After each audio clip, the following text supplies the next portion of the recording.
All right, welcome back to the Dial Podcast. I am Jake Von Dringen. I'm here with Lance Epler. Lance Romance here for your viewing pleasure. Let's go. And it is a pleasure. It is a pleasure. To his right, Matt LeGrand. What's up, ladies and gentlemen of the internet? You guys are looking fantastic today. And not here today, Evan Price. Not here, but you know who's looking good? Jake with those burns. Oh, you like those? those? Are razor sharp. Those are nice. Razor sharp. That's what I'm looking for. Race jersey. Let's see how you're looking, Lance. Race jersey. I've got the same. Not bad. Mine are not bad. They're not great. They're not. Save that for the back pedal. Oh, okay.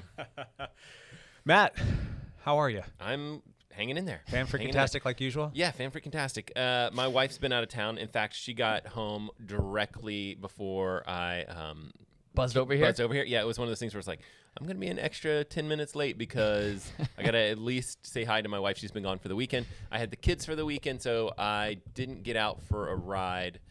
I literally ran up and down my street so I could get a run in. Yeah, I do that all the time, and that's my watching kids exercise. So, yeah, not great. Hey, tell me the shirt you got. It looks like a Zwift profile. Is that what that is? It's an interval workout. I know, but it looks I like love something that you would see on Zwift. But anyhow, did you make that? Is that you? I did not. That's awesome. Yeah, I like it. Okay, so you can get this shirt if you go and check out my friend's YouTube channel. It's called, Smart Indoor Bike Training. I'll double check the name, but it's a cool channel, and he does all indoor cycling discussions on YouTube. Really great channel. Love it. And I do need to double check the name. Sweet spot That's workout? a sweet spot workout. Yeah, that's a sweet spot workout. And he's just a cool person. He has very high quality content. I bet you've seen his channel before. It's excellent. He reviews trainers and talks about Zwift and talks about like computers that work well for things like that. And I'll double check the name of his channel and make sure that it's plugged on the podcast for him. Sweet. So, yep. Cool. So that's your back pedal? Yeah. Awesome. Swam some. Biked some at some point, I'm sure. We're trying to go fast so we can get as much of Matt LeGrand today as we possibly can. Go. Move forward. We got somebody in the background making a little noise over That's here. okay. Cranking on some bikes, but it's all good. Yeah, it's a bike shop, kind of. Lance, back pedal. I did not race this week. I had planned to go race up in Washington, but I had a conversation with my neurosurgeon, and he shut me down for a couple weeks. Uh-oh. So How did you respond to that? I ended up just riding like 100 miles this week instead of 250. Smart Bike Trainers, plural, is the YouTube channel. Bike trainers? Trainers. Yeah, I want to get it right. So yeah, he basically told me your back is not healing up. You need to give it a chance to rest, and so I just cut out all intensity. I didn't go to the flogging ride. I didn't go to the race. It's just there's a big race I want to do in 2 weeks, the Sister Stampede, and so I'm hoping that I can heal up enough to do well at that. Good. So Are you doing indoor riding or something? Like, how are you just going out on the road and you're going easy? I'm just going out on the road. You and ride with me, buddy. Going easy. You ride with me. Yeah. I could help you keep it easy. I did one ride where it was like 100 under 115 heart rate and under 200 watts, which was very hard for me to do. Yeah, and I rode once with Jake, and we went harder than that. We buzzed around the city a little bit, but we really took I it easy. chirped at him probably about a good half Yes. dozen times. Hey! There's a problem. My legs feel great. Yeah, My bet. legs feel great. Yeah. But if I do too much, I can't stand up straight or walk. Okay. Well, stand up straight or walk when you're riding a bike. That's true. I know. I don't feel it on the bike at all. That's the worst part about it. Yeah. is I don't feel it on the bike. You think the bike is aggravating it, though? Yeah, I think the intensity is aggravating it. Okay. I need it to heal. So he put me on a... Does it matter if you're doing, like, I should avoid mountain biking, or, like, are there certain things that are going to be easier than others, or it's just intensity? He's a neurosurgeon who doesn't ride a bike. He says, take a break. Yeah. And I said, what does that mean? He says, don't ride your bike. And I'm like, you don't understand. Right. Yeah. No, I've dealt with that my whole life. Why don't you try not running? I've heard that so many Wait a times. second. You don't... Yeah. Mentally, I will fall apart. I will implode if I just stop. I Yeah. can't do that. That's how I started triathlon. A doctor was like, take a break. Stop running. Just try a break from running. I was like, I'll give it 3 months off. And it didn't help. But Yeah. Doctors. Know-it-all doctors. So that's me. Okay. Jake? I had a decent week. You did? I had about almost 11 hours on the bike this week, which Not That's too good. shabby. Not too shabby for me. And we had a fun flogging ride. It was a really big You're group. coming in hot in that elementary school. I almost scolded you. You're like, this is an elementary school. He was sprinting I was for that. duking it out with Dustin on that one. Were you? Yeah, it was a fun finish. So, yeah, good ride. Couple little mix-ups there, but all learning moments for folks. Yeah, someone went down, right? Yeah, some wheel touching happened, but Okay. it was on the grand scheme of things not that big of a deal. Just a little bit of Road bruised rash. ego and a little road rash. Yep. So, but yeah, it was still a fun ride, still a great workout, and we all went really hard and faster for it today.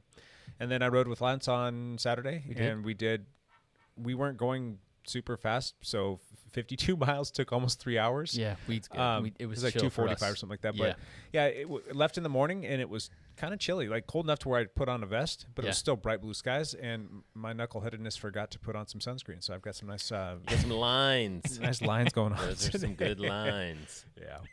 But all things considered, it was a fun ride.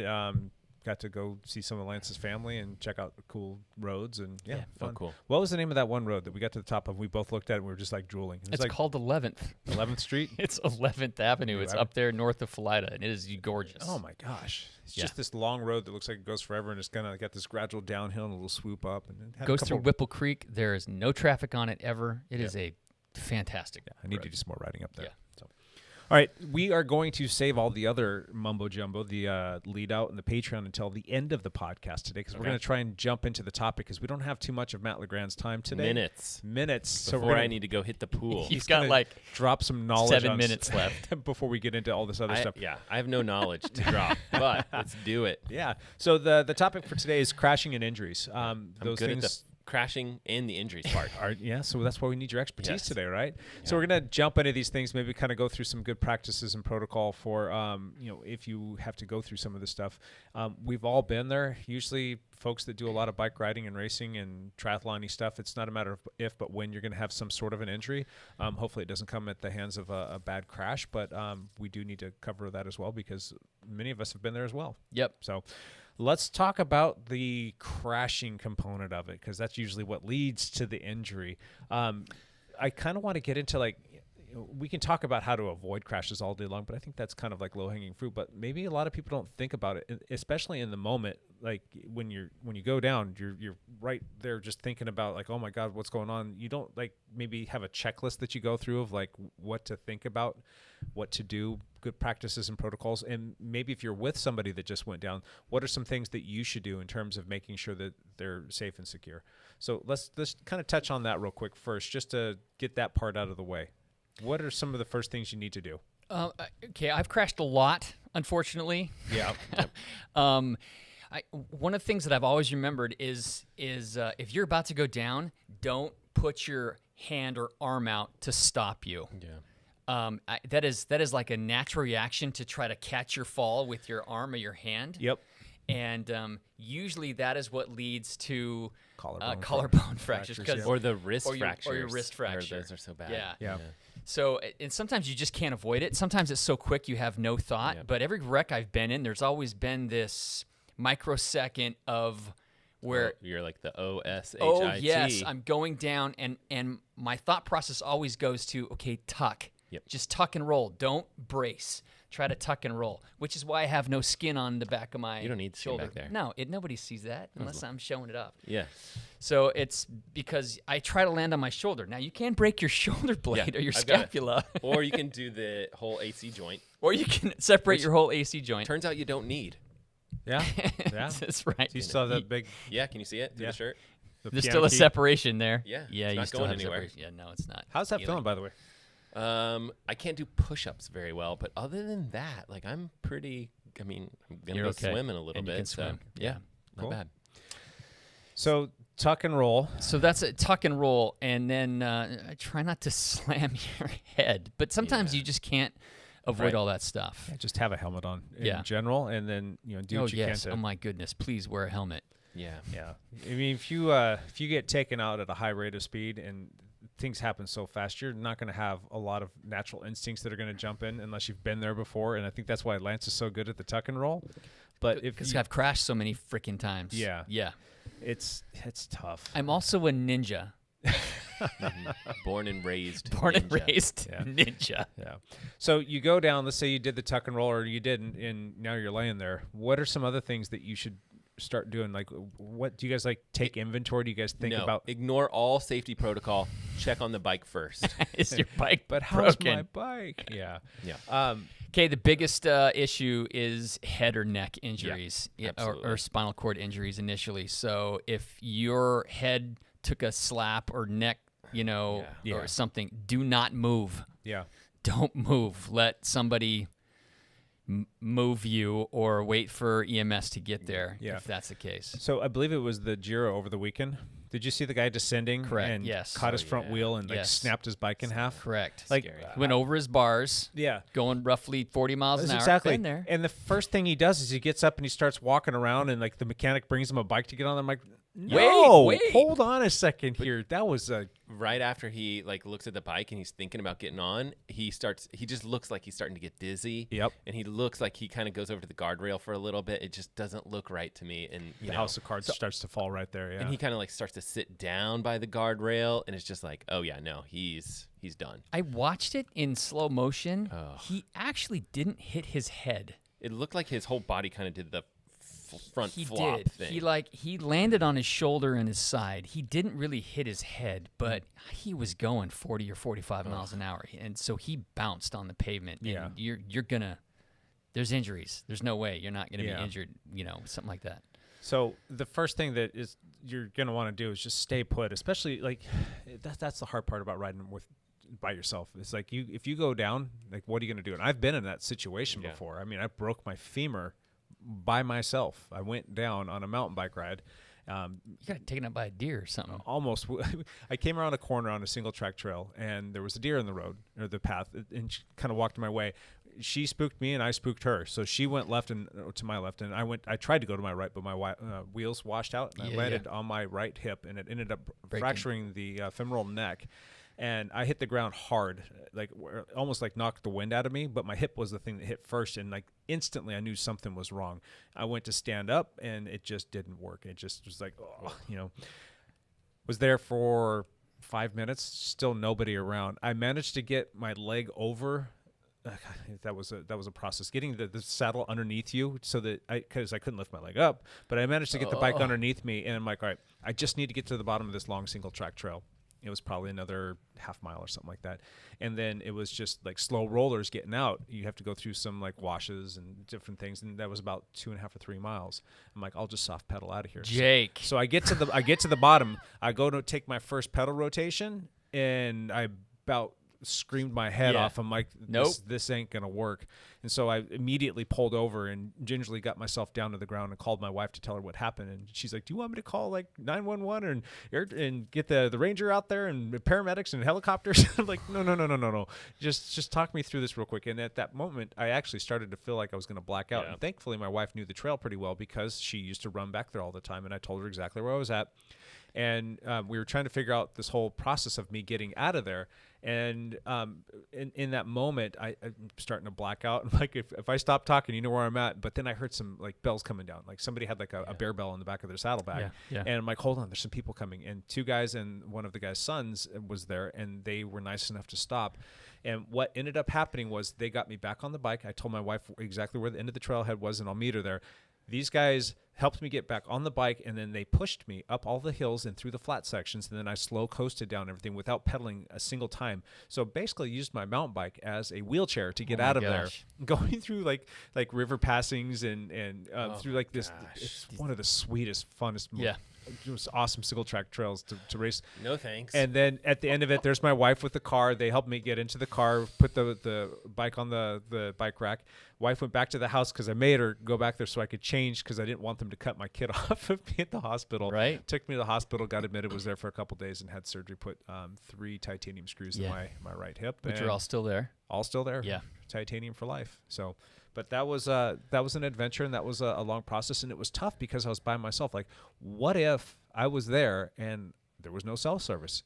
And it was nighttime. And it was nighttime. And the bears get hungry out there. Exactly. Mountain lions where I was at. Okay. But, it was a little bit later in the day. It was probably 6 o'clock at night, and it was August, if I'm not mistaken. No, September. So there was still a little bit of light left. But, I mean, that could have ended poorly. Yes. So Scary just stuff. makes you take pause on like where you ride and when you go ride by yourself, and that's why I get worried about you all the time. I do it too much. So Yeah, I think the satellite phone, that makes me feel better that Yes, you have one of those. I do have one of those in my pack. And So- as horrible as this topic is, Yeah. I'm out of here. you out of here? Do you have any story that you want to share with us before you leave?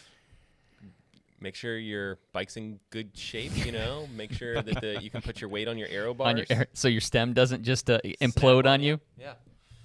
Cool. Well, right, thanks Matt. for your time, Matt. Wish My we could have pleasure. We Bye, miss just guys. a you. little bit longer. We Maybe- love you. We'll do it. Maybe we We'll can have get somebody to else do to it come again. jump in on this microphone thing. Let's see what happens here when we drop Matt out from the equation. Hold on a second. All right, there we go. Just me and Lance now.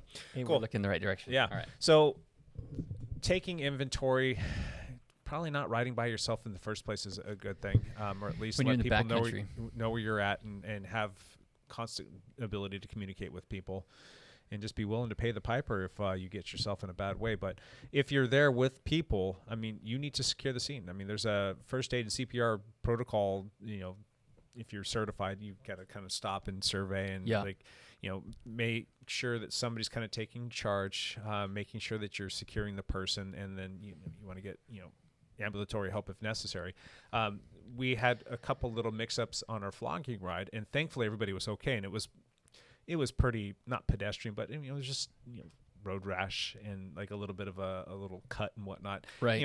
You can kind of pick up on that pretty quickly. You're not having to call 911, but if it's something that's pretty severe, you need to get paramedics there.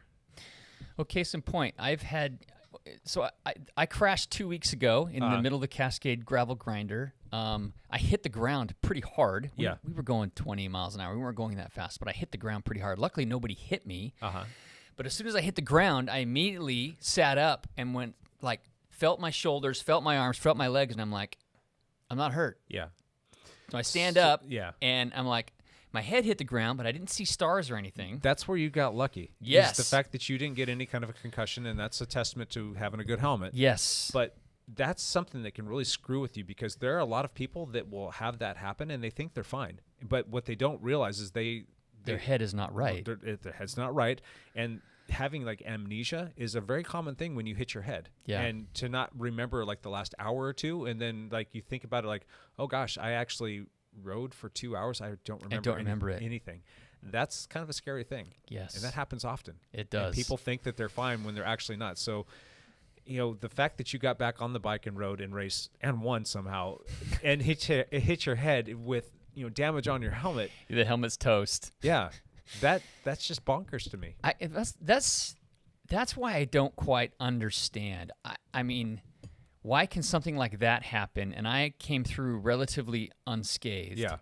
And you have this very similar thing happen in a race this weekend. Yep. And we have a friend of the podcast and a friend of ours who was injured pretty badly. Yeah. His head's okay, but his leg was not. No, he had surgery this morning to put it all back together. Correct. So, why does that happen sometimes? That's just it. I'm not so cocky to think that it's my ninja skills that save me from, wrecks, because that's not the case. There's a whole lot of luck involved too, and trying to put yourself in the right spot, in the right position, and making sure you're following the right wheels. But you've got a lucky rabbit's foot in your back I do. pocket. So I do. I agree with that. That's another tough thing. I mean, like in a race too. Like, do you know how the race went? Did they carry on, or did they neutralize the race? Do you know anything about that? That's a whole other story. Oh no. Is that something we can talk about or no? Yeah, I think so. I just have to not use names. Go for it. Where that wreck happened, there were two different 40s plus fields going on at the same time, and the second field got neutralized behind them, because an ambulance had pulled up to take care of the scene. Yeah, and so they blocked the road when the ambulance came up. So one of them got neutralized. But there was a guy, and I don't have the story quite right, and part of this is rumor, so that's why I'm not using any names at all. But in the other field, a guy had broken away at the front, and right after I don't think he got as held up as the rest of the field, and he went around the pilot car. Oh wow! He Was the pilot car trying to neutralize him? Yes, and I think he went around the pilot car, and he ended up winning the race, but he was DQ'd for not following the commissar's instructions or whatever. So I don't exactly have all those details right. I know I don't have the details right, but he got a good workout. But he did. He got a very good workout. He had a very strong solo breakaway. Would have probably won the race anyway. Yeah. But he got DQ'd because he went around the pilot car or whatever. So going back to the person that's on the ground and doing all the inventory checklist and just making sure that person's safe and sound. I mean, if you've got any inclination that this person's got some head trauma, then they need to be shut down. Somebody needs to come pick them up. At what point in time, though, do you draw the line and say, all right, that person's good. They can get back on their bike and they can go ahead and ride, and they don't need to be picked up or taken to a hospital? Yeah, if they're seeing stars, if there's damage to their helmet, if they can stand and move okay, if the bike's not broken. Yeah, definitely. There's different trainings that you can get for like head trauma for people that have sustained any kind of head trauma in any kind of an accident, in terms of checking them and making sure that they're not dealing with said head trauma. Yeah. I can't remember the name of the institution that does this, but I've actually had some of that training before for like coaching licenses and things of that nature. But generally speaking, it's like if they're having any kind of memory recollection issues, or if they're having repetitive questions that they're asking, if their eyes are tracking funnily, if their pupils aren't dilating correctly, if their speech is any kind of weird, if it's kind of like mumbled, or if they're just not talking the way that they normally talk, and that might be kind of tough if you don't know the person all that well, but you can kind of get a pretty good consensus as to where they're at there. And then obviously want to take a look at the helmet to know that they in fact hit their head.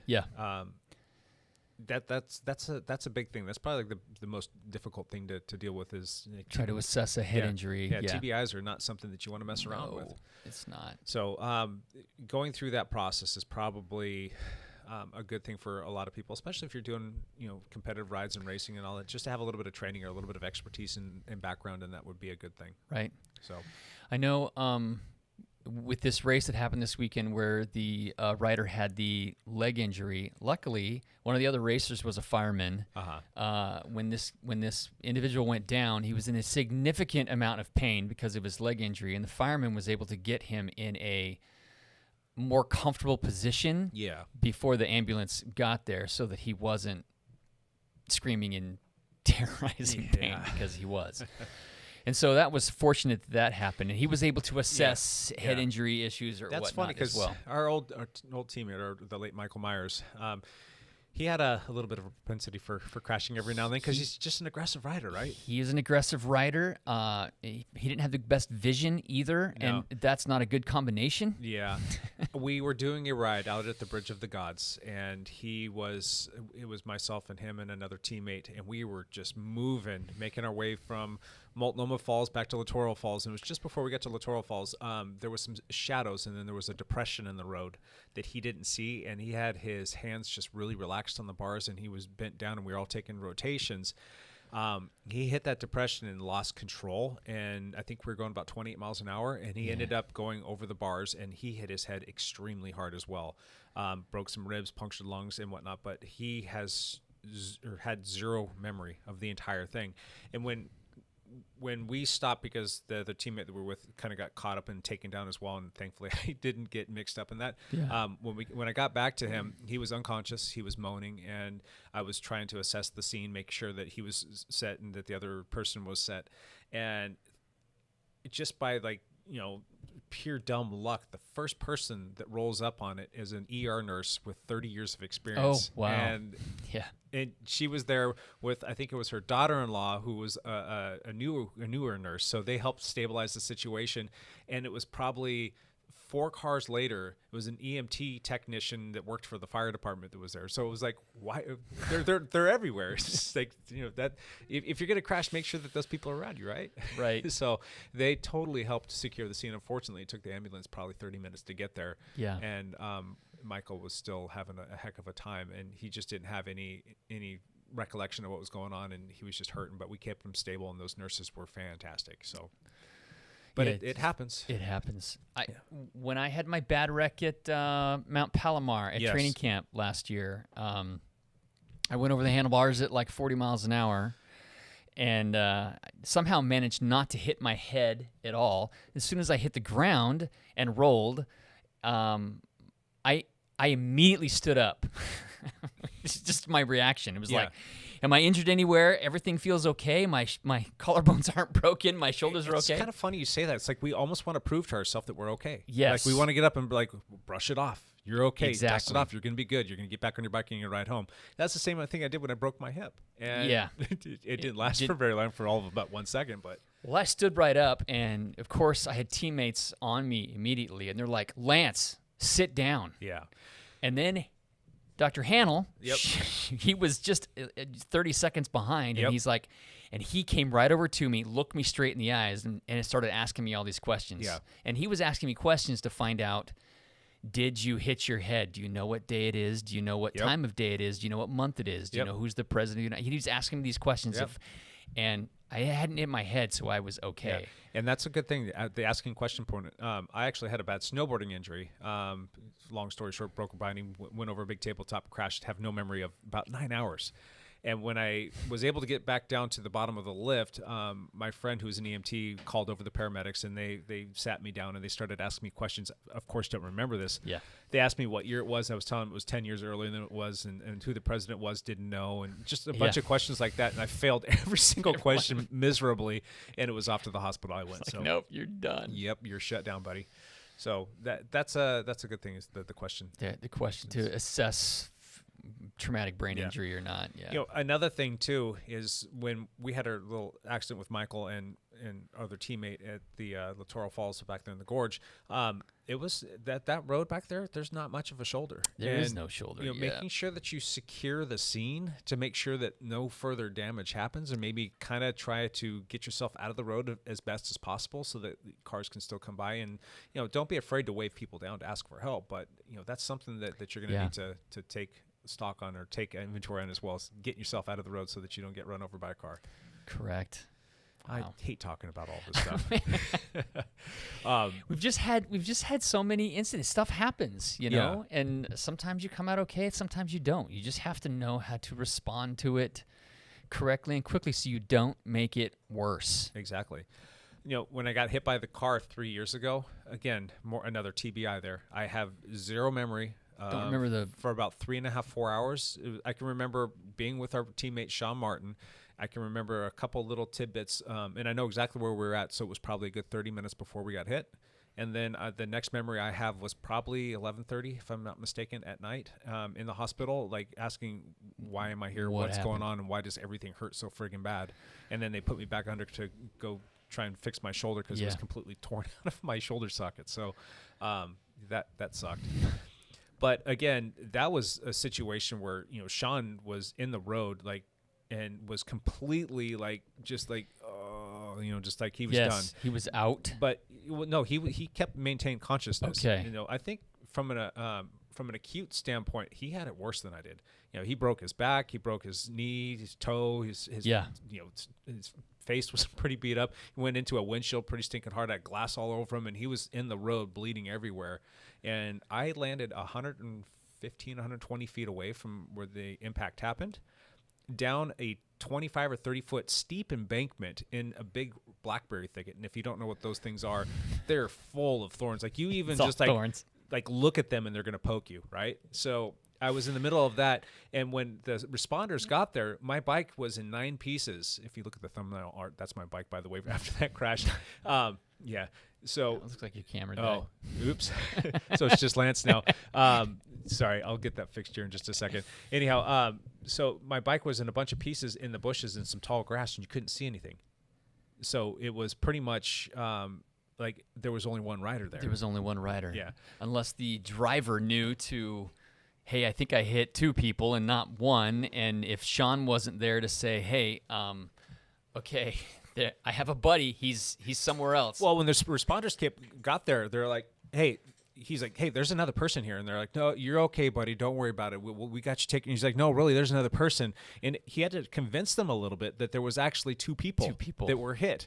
And they finally figured it out. And there was a police officer who was the first one on the scene. He went over and he determined, oh, there is another guy here. He blazed down this like steep embankment. They like to get me out of this place. They had to put me on a flatbed or a stretcher, a litter, and it took 4 firefighters and a rope and pulley system to get me out of this embankment that I was down in. Oh my gosh! So this guy goes flying down there, goes right into the middle of that blackberry bush, and he was getting tore up just as much as I was, and he was sitting there with me. Just yeah. So, my gosh, what other injuries have you had? Tell us about another lance crash. I've had a few too many. That's the problem. The Palomar one was the worst one for me, just because it took me out for like a month and a half. I didn't ride. I actually broke a piece of my hip when it happened, and luckily that was the only part that actually happened. So I was fortunate that it wasn't worse than that for sure. But what about in your triathlon days? Any crashes on that TT bike? Did you do any of the infamous I'm a triathlete, I'm going to crash my bike thing? I don't recall any crashes on my time trial bike. And then I want to take this even a step back further, and I know this is kind of off the beaten path here, but what sports did you play again in, like, say, as an adult, or not an adult, as a youth, and then in your high school years? What sports were you playing? I was I was a decathlete. I did the decathlon, track and field, and high school and college. High school and college. Okay. Yeah. What else? And then I played soccer. Okay. As well. So I think that's where you got your cat-like skills. Well, I think a lot of it is I was a pole vaulter.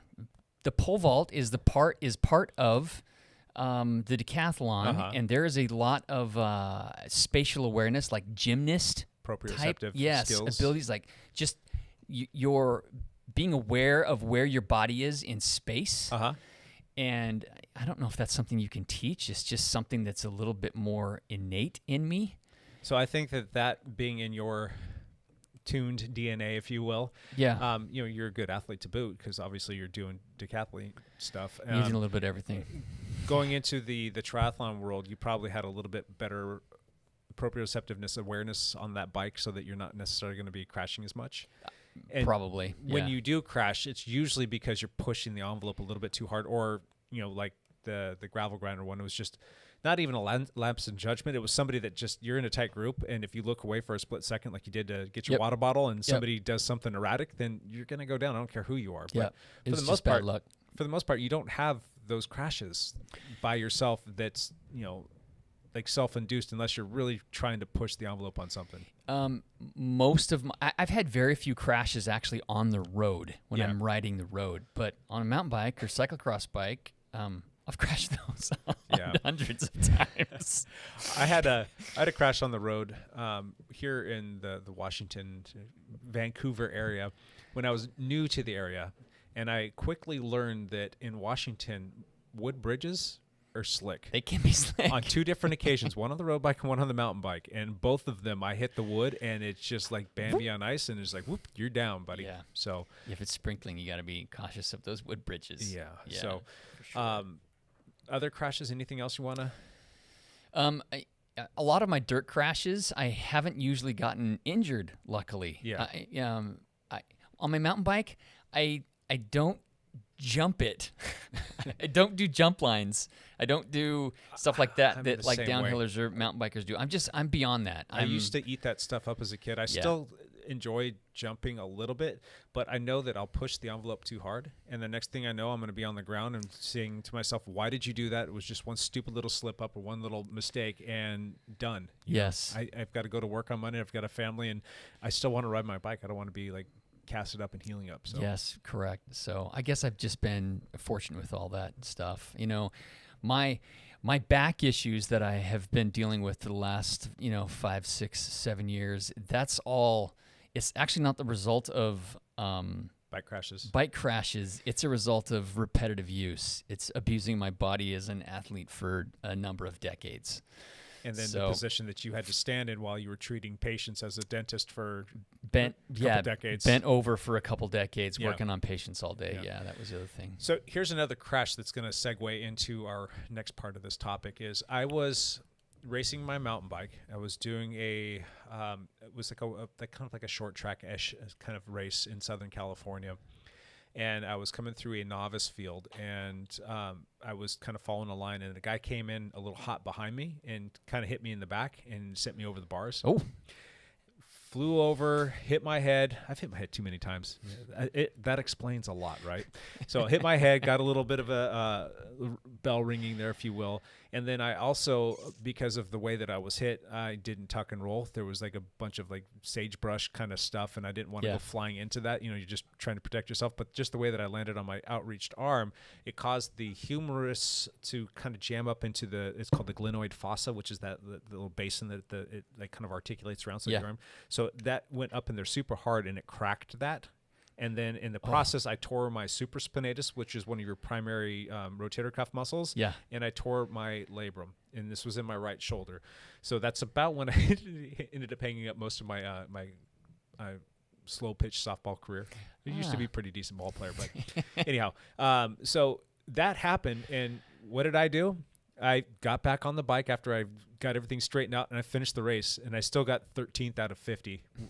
Oh my and gosh. I didn't know that anything was wrong with my shoulder, so I took like 2 or 3 days off the bike, and then I got back on the bike, and I started riding again. And I just kind of kept going through it, and I would come home, and I would, like a big giant baby, complain to my wife and say, hey, you know, my shoulder hurts, take care of me.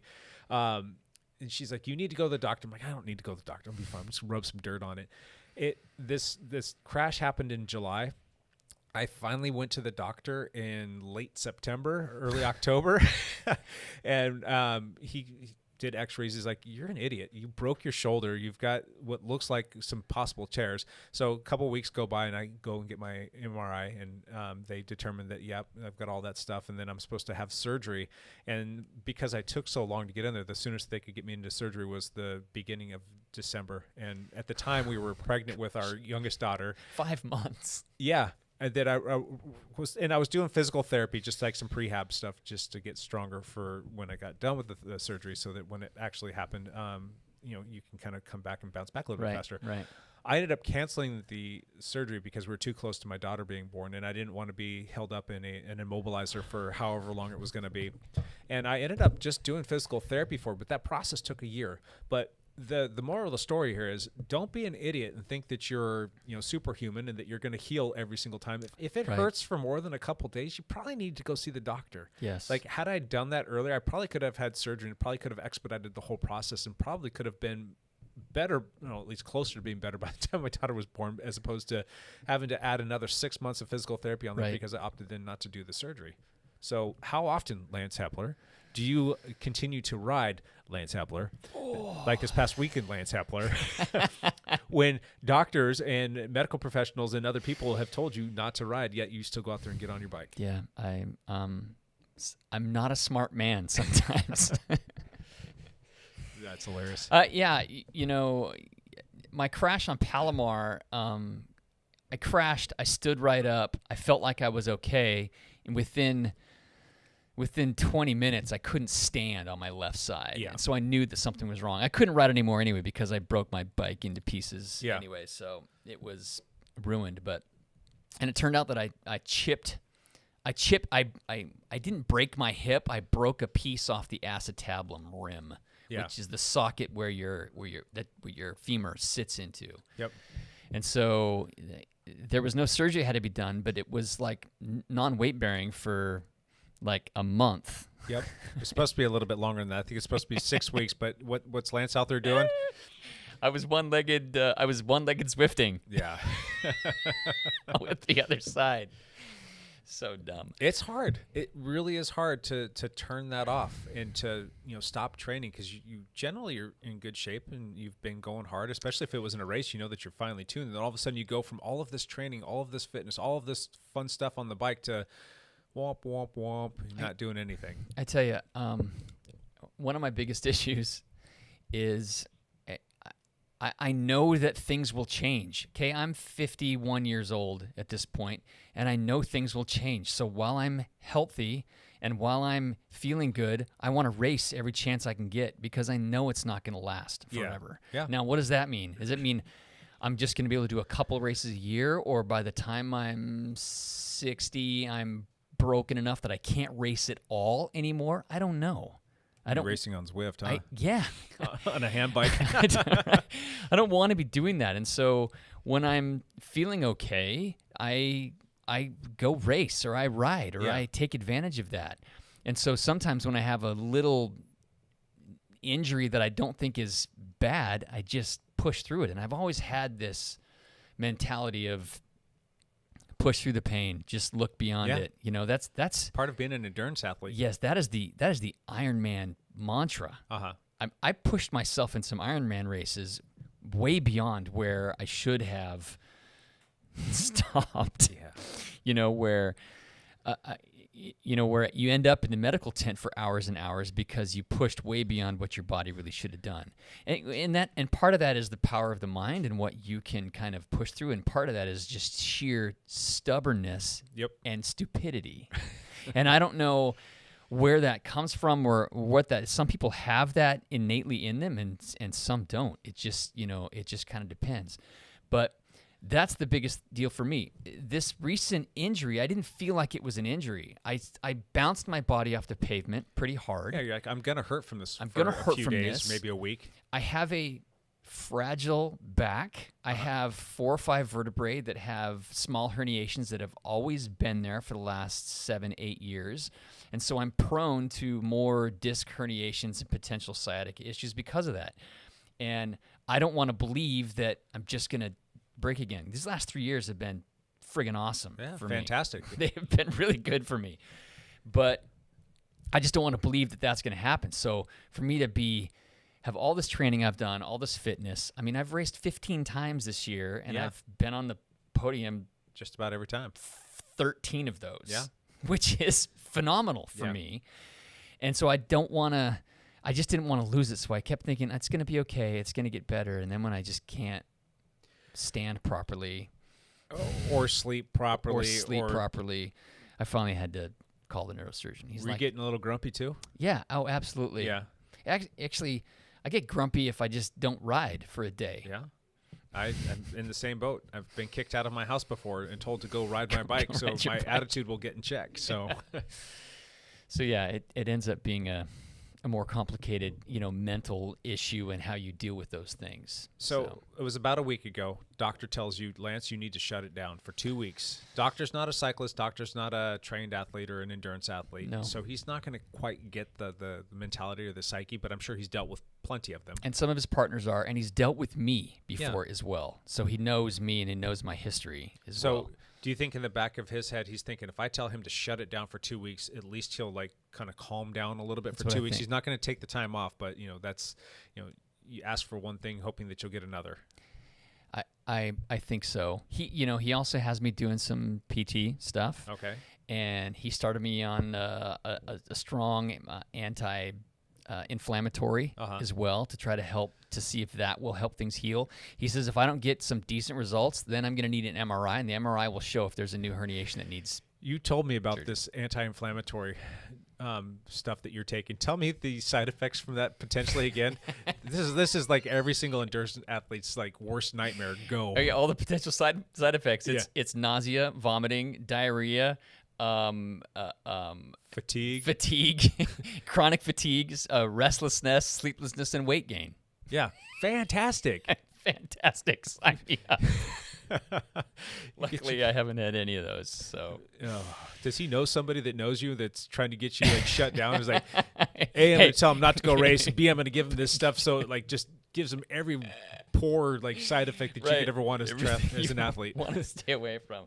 Probably. I don't know. That's crazy. So again, listening to our bodies, listening to our doctors, where do you draw the line?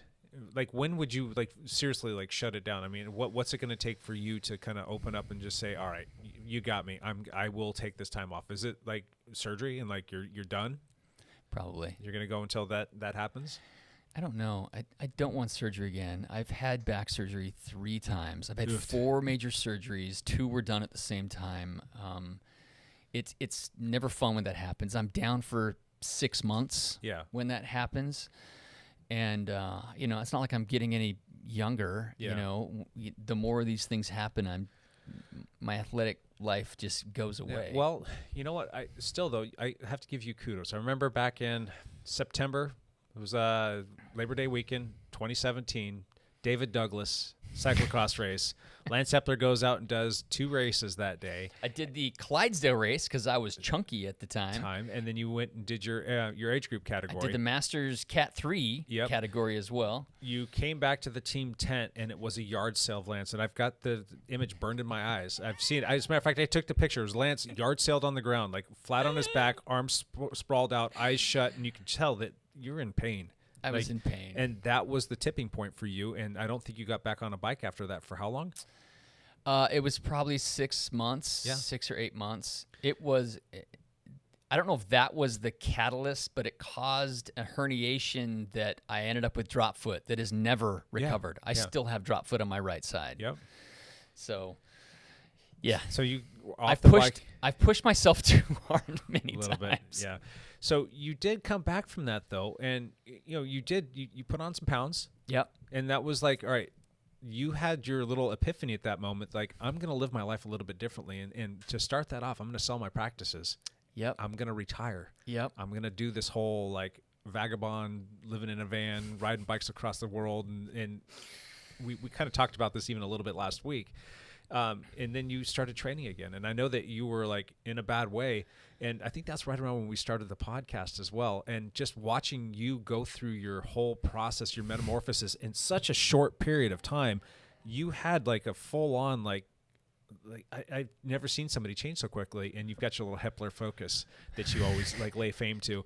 But you worked through it and you got really good results. And here you are today, like, you've had a lot of fun times in these last 3 years.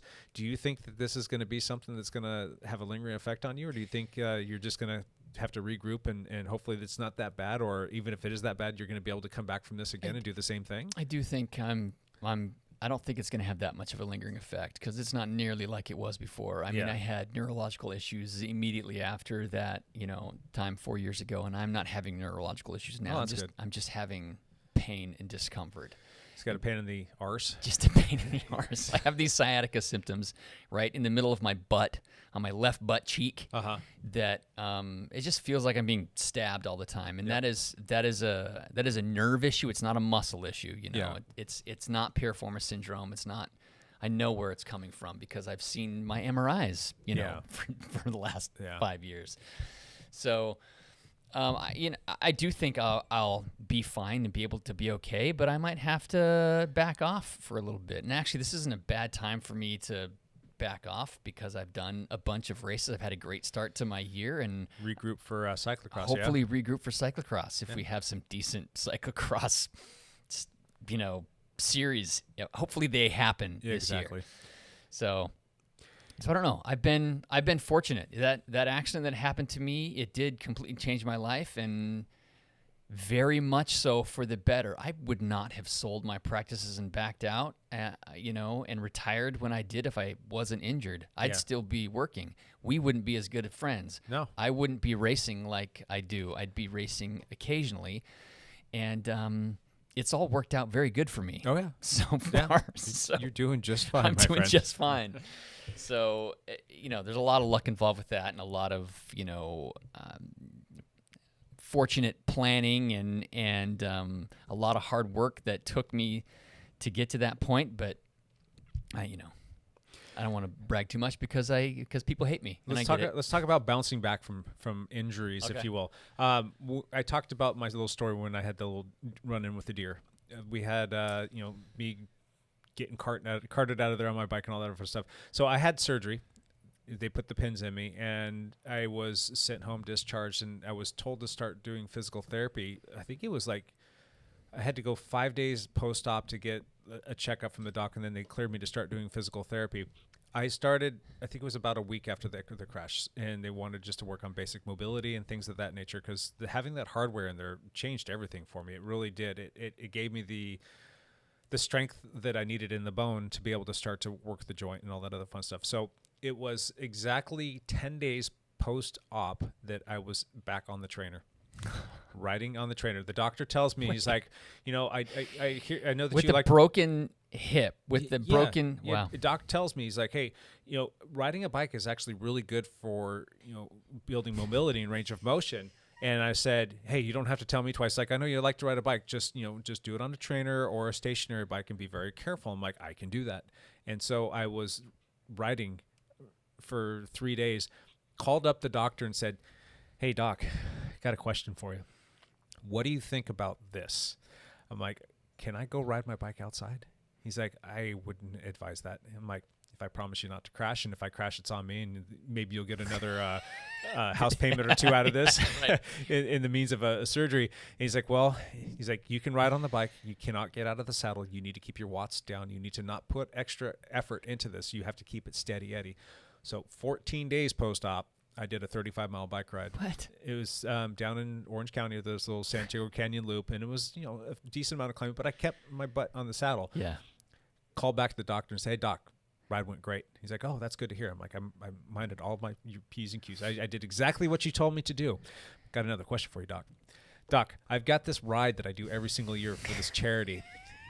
What do you think? What do you think about me over the course of 2 days doing a 150-mile ride? He's like, what? I'm like, if I stay within your protocol, is that okay? He's like, oh my God, you're an idiot. But I suppose you just have to shut it down if you start to have any pain or discomfort or anything goes wrong. But if you're going to do that and you can abide by all my little rules, you can do that. So 3 weeks post-op, I did the MS 150.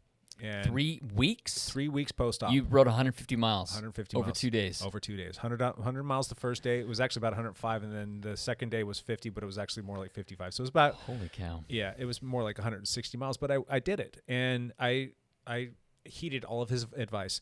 There was a couple of long climbs. I think you and I have done one of them before. It's down in San Elijo, if I'm not mistaken. It's about a 3-mile climb. It's a pretty decent gradient, and I just sat there and spun right up it. Probably went a little bit too hard on that one, because after that I started to cramp a little bit. But it's hard to ride sitting down and managing yourself when you're watching people and you see a person going by you or up the road. You want to go chase them down. But I did that, and I was able to get that done.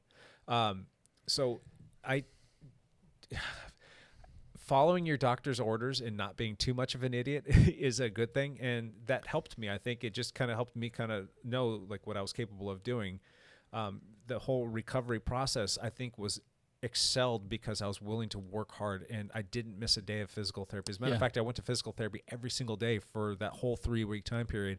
And then beyond that, I did every single physical therapy, and I was always asking for more. I'm like, I need to challenge myself. What else can I do? Yeah. Everything that they threw at me, I did, from ways to rest, ways to eat, and things to be doing on the bike, things to be doing off the bike, and just taking a rest day when I was supposed to. I listened to them, and I think that really paid big dividends.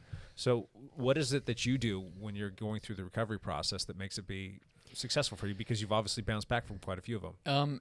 Actually, having a plan is actually really important. Working with the medical professional? Yes, working with the medical professional.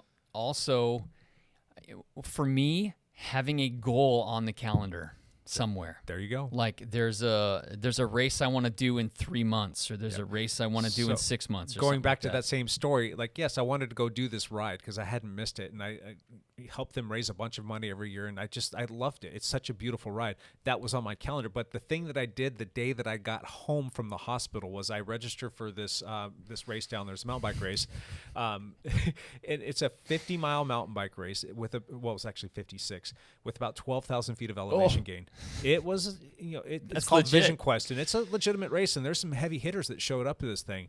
I registered for that the day that I got home from the hospital, and it was 6 months, almost to the day later. I'm like, all right, that's my goal on the calendar. I need to get myself fit and in shape and healthy for that so that I can have a good result. So putting that on the calendar was definitely highly advised, and I think that you would attest to that as well. I agree. And having a goal to reach for, and I hate to say this, I think you and I are different, and probably the people that listen to this podcast are a little bit different too, in that, we tend to be athletes with athletic goals or race dreams or whatnot, and you tend to be able to handle pain and discomfort a little bit more than other people do. And I think that's one of the things that makes me good as an athlete, is that I'm not, and most athletes, is that you're just not afraid to suffer or to hurt or to feel pain. And when it comes to rehabbing injuries, that can be detrimental if you're not listening. There's a word that you just used in there that actually kind of resonates with me on a different frequency, though. The word afraid. Not being able, I'm not afraid to suffer. I'm not afraid to work hard. I'm not afraid to sit in the hurt locker. But since being hit by the car, that word afraid is a little bit different for me. And I don't talk about this too often, but I deal with PTSD all the time. Yeah. There's a lot of times where I'm like, I could go outside and I could ride right now. I'm not going to do it because I don't want to go out there because I'm going to be by myself. I know that it's a time of day where traffic is a little bit higher. I know that I'm going to have to ride on certain streets. And the thought of getting hit by a car again, it really just doesn't sit well with me. So there's a psychological component to me just opting to go on the trainer as opposed to riding outside on a lot of days. Now, it does change if I'm riding with somebody else. Like if you called me up and it's like 6 o'clock, or we're going to go do the team flogging ride at 6 o'clock, that's a whole different thing. It's like, I don't know why in my brain, safety and numbers really kind of like, it kind of helps appease that. But to go out and ride by myself, it's hard. Now, I will go out and I will force myself to, because sometimes even like on a weekend, if I'm going to go ride by myself, I'll still be dealing with that to a certain degree. And I get on the bike, and less than a minute later, that all kind of subsides, and I'll turn on my Aftershocks headphones and get a little bit of music going. They'll kind of pump me up a little bit, and then it's like, all right, let's go get this done. Yeah. And then it'll change things up. But I still deal with that quite a bit, and it bugs the crap out of me because I don't want anything to keep me from wanting to go ride my bike. Right. I wish that we could trust all cars, but that's just not the case. And I know that if I ride out on the road, it's probably going to be, a good chance of some sort of run-in happening again. I had an almost run-in with a car. It was about a year after getting hit by the car. I just narrowly got missed. I got the whole thing on GoPro too. Yeah. And that scared the absolute crap out of me. And I couldn't afford to go down either. But that pops up in my head. Like, that's all of my fears are all being like, told, like, you see, I told you that this is going to happen. And, it's like, I don't know. It's just a tough part. Obviously, cars on the road is something we can't control. Yeah. But what you can control is what positions you put yourself on the road, and how well you watch for potential issues coming up. Yeah, head is totally on a swivel. Yes. Yeah. So I'm always looking for cars that potentially could turn left in front of me. Yep. Cars that are coming towards me, or cars that are passing me. Are they going to try to pass me and try to take a hard right turn because they don't realize I'm going 24 miles an hour and I'm right on their wheel? Yeah. So I'm always watching that. If somebody clicks on their, they pass me. A car coming past me from behind and they have their blinker on, I automatically move to the middle of the road. Yeah, just take the lane. Because I'll let them turn so they won't potentially turn in front of me. I still don't understand the mindset of that. I got to get in front of the cyclist and turn right in front of them. That just makes no sense to me, but anyway, it is what it is. It's the same thing. You see a car pull up from on the right side, that it's pulling onto your road. I always assume they're just going to pull in front of me, and you just kind of change... You change how you look at things and how cars are coming, and assume the worst and hope for the best. Just like us, going into the Fly to Hill this past weekend when we were doing our ride together. We were coming down that hill, and that car turned off the cross street left into our lane. We had taken the lane. We were coming down doing probably more than the speed limit, and the car turned right in front of us. It did. And I probably threw we didn't have a stop sign. No, a couple choice words maybe, and gosh, dang it, pay attention, open your eyes. But and I saw that car coming and immediately sat up and grabbed brake and just like, I can't believe that this is happening. Yeah. It wasn't going to be a close one, but the person did see us at the last second, kind of stop. And then they were afraid to pass us. Yeah, because they didn't want to get chastised. So there's that. And then another, we can just talk about some crash prevention stuff. Riding in groups is the most fun you'll ever have on a bike. Correct. Unfortunately, you don't always ride with the same people all the time. Right. And a lot of times, especially in this day and age, there's a lot of new people out there riding bikes that want to come out and enjoy a bicycle ride. And they just don't know the rules yet. They don't know the etiquette or the protocol or things to do. And that's not their fault, because we were all there at some point in time. Right. But being able to spot that person early and being able to kind of know kind of what they're at and treating them like you would treat a car. Like that person's going to do this, this, this, and this, and more times than not they do that. Yeah. That's what's going to cause crashes a lot of times. So two-prong approach is be able to address or be able to see that person, but also take the time to teach somebody. Yeah. We've got juniors on our team that ask me questions, and there's one of them in particular that has asked me a few questions, and I've let him know that we're going to go take a bike ride and we're going to talk about some stuff so he knows how to deal with certain people that do certain things. But being able to understand different kinds of riders, different kinds of things that they'll do, the newbies that they'll do all the time, they just kind of get this, like, I don't know, they get stuck in like tunnel vision. They're just looking at one thing and they're not fully comprehending all the other people around them and like the movements that they make and how that's going to affect a group. Right. Pointing things out. That's just all the little things. So any tips or tricks or suggestions on that front? It's interesting. All that stuff comes with experience, and it's hard to get the experience without riding in groups, Yeah. And when you're riding in a group, you really shouldn't be half-wheeling people. That's a lot of times where you get in trouble is when you're half-wheeling people. Sometimes it's really hard not to half-wheel somebody. It's just like driving in somebody's blind spot. Yes. And if they come out, all of a sudden your wheel gets taken out, you're done. Yes. I'm still guilty of that all the time. Same here. But I generally do a really good job of like kind of knowing the situation, reading the situation, and knowing the rider. Like if I'm going to half wheel like somebody's probably going to be Lance because I know how Lance is going to react. And it's not that I'm doing it on purpose, but it just sometimes happens. Like the pace will change a little bit and all of a sudden you'll come up a little bit and you're just right there, right, half wheeled on the rear wheel.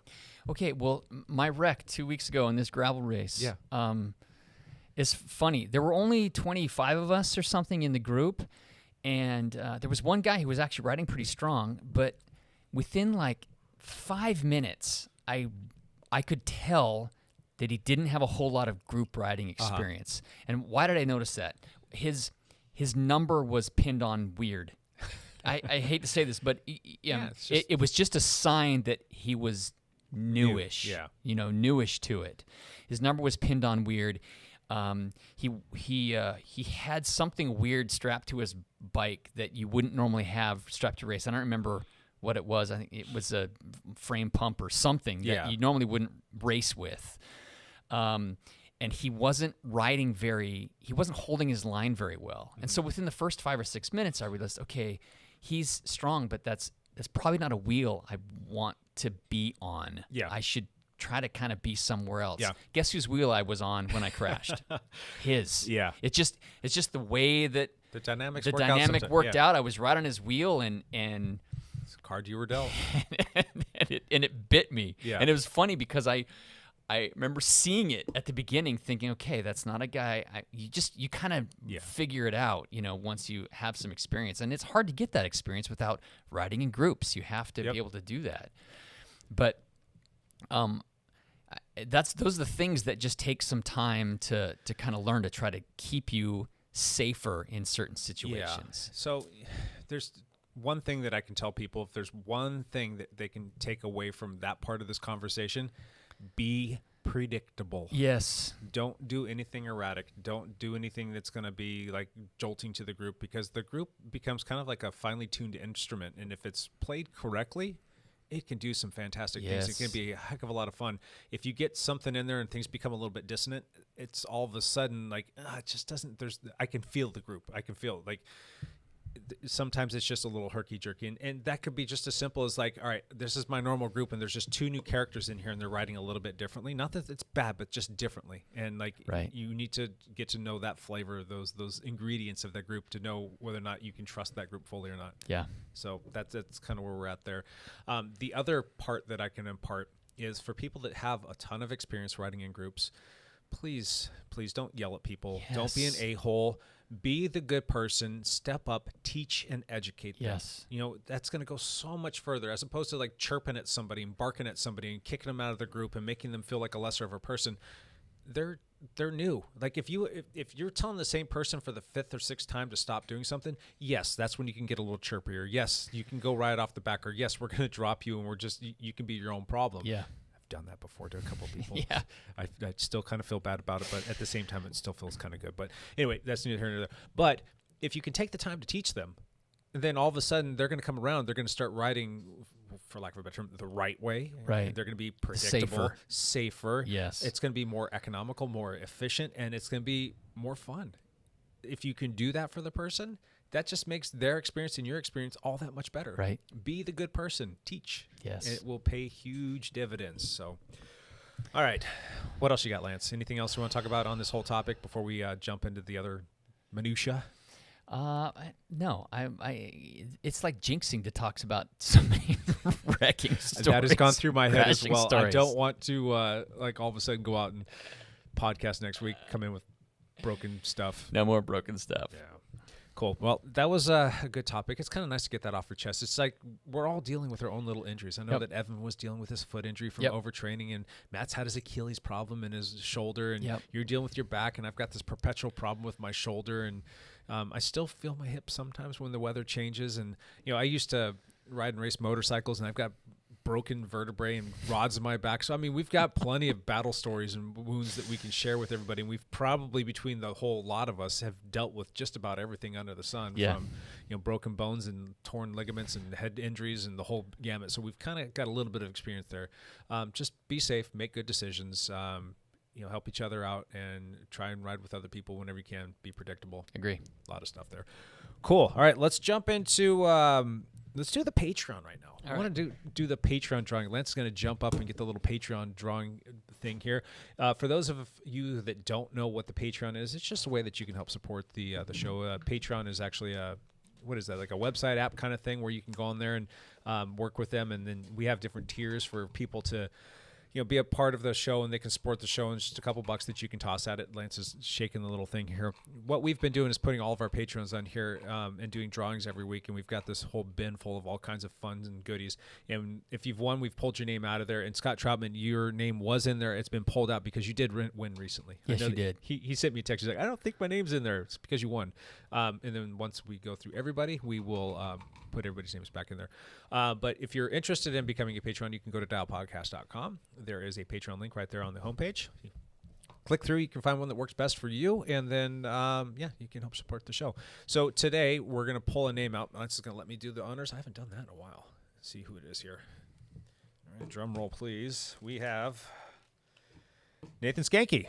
Nathan Skanky. Yeah, he's been we've had him on the podcast before. We have. For a listener lead out. Yes. Not lead out, hot lap. That's what it was. He lives in Arizona now. Arizona now? Yeah. Yes, doing training for a triathlon. There you go. Yeah. Follow him on Strava and get to see all of his little rides. So, yes. Nathan, give us a shout. We'll go through what is in that bin, and we'll get something shipped over to you so you can you can add that to your triathlon-y stuff maybe.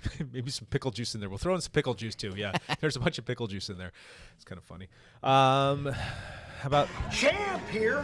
I'm all about having fun. Vance. Get a couple Champ. cocktails Vance. in me, start a fire in someone's kitchen, maybe go to No SeaWorld, fires. take No my fires. pants off. God, you took your pants off again. Take my Every time. pants off.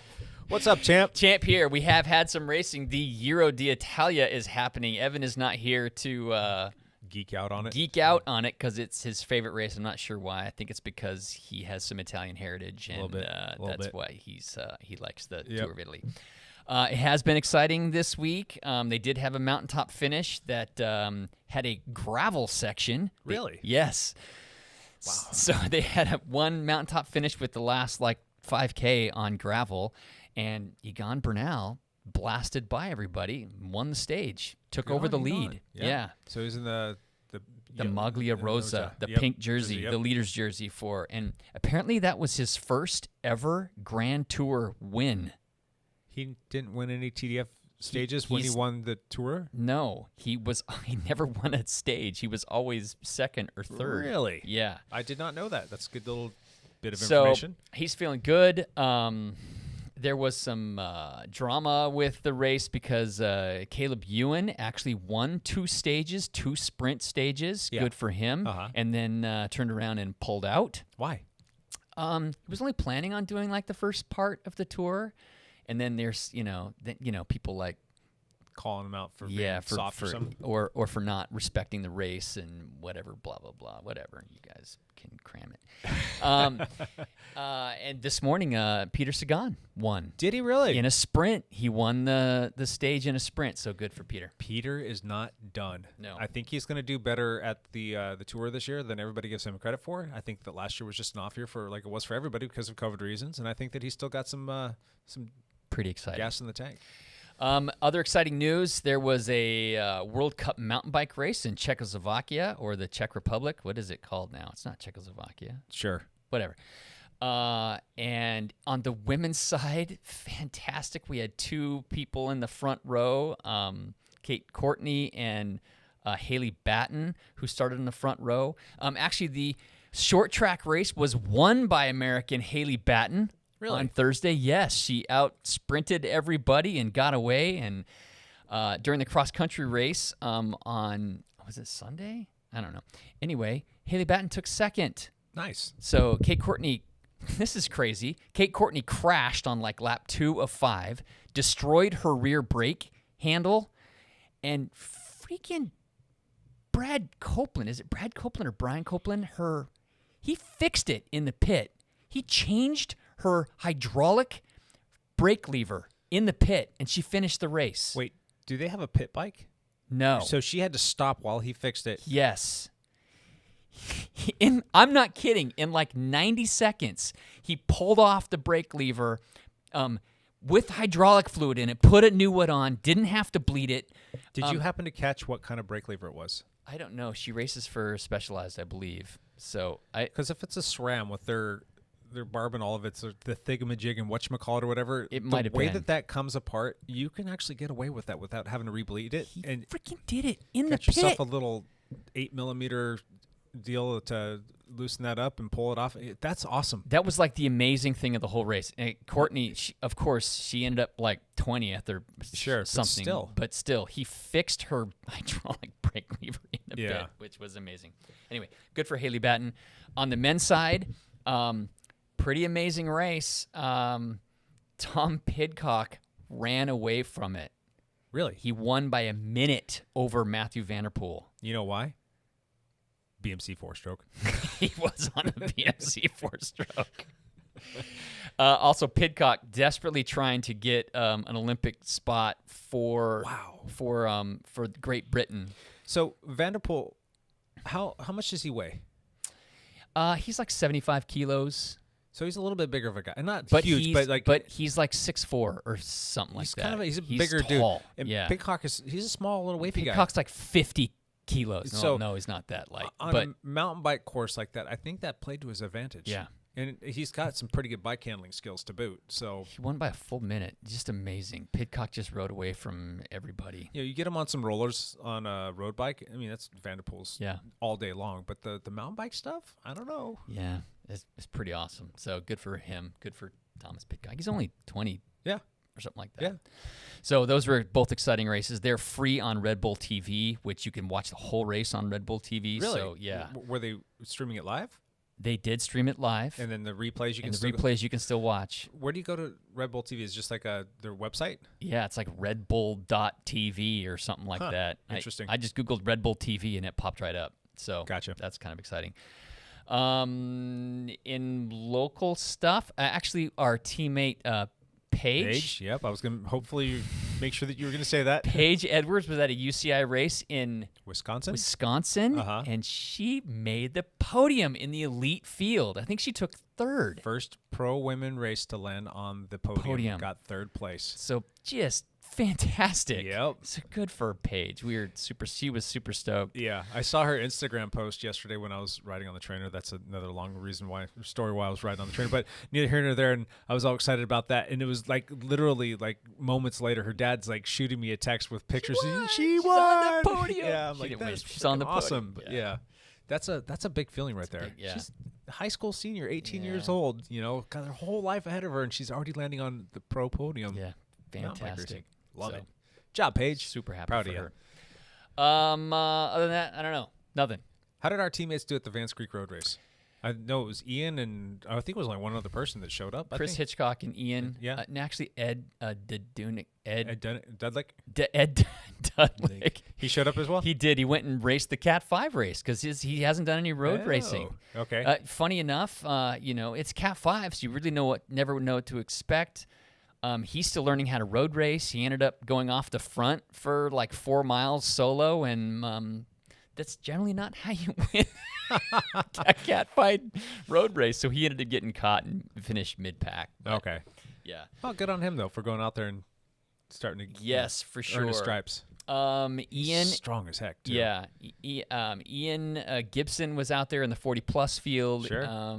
He ended up mid-pack as well. He was part of the race, not where the other guy crashed, but that got held up by the crash, where there was some discrepancy. But Ian did great. He had a good time. Yep. He ended up mid-pack. And then Hitchcock didn't complete the race. I don't exactly know what the deal is. It looks like he pulled out after 3 or 4 laps. Yeah. I know that he was really keen on trying to help Ian out as much as he possibly could. Yeah. So. And after the crash I don't know exactly what happened, but I haven't talked to Hitchcock about that. But Gotcha. kind of exciting. They got out there and had some fun. Yeah. So.